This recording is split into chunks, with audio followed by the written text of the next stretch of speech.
kubera kuvomera shaka gushaka ku cipfuzo hamwe tuzosanga imirima yose ufise nk'hegitari nka 50 uri kuravomera iwawe uwundi uko nyene kandi birashoboka turashobora kwimba amazi mu kuzimu akaduga cyane tukaja gupompa ajya ari mu nzuzi mu myonga tukaduza ku mutumba ni ibintu bishoboka kandi birampimbara kubona abarundi barakwamako mu mpuzu mvuga rimwe bakumva gatanu kandi namwe aho muca murabibona ko batawemera ko amazi ashika mu mwonga adaciye mu mirima iwe.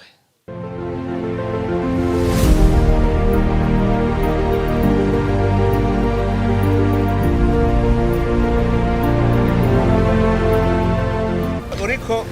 urasoroma ibirayi buri kurarima ingano ntizibagaga uheruka ubivye uzoza usoroma umva yuko nkaha ni inyungu yaho twari twateye ibiraya iyindi nyungu kubera uriko urasoroma ubu uriko urarima aho uzubibaguza ugaca bigiye uzogaruka usoroma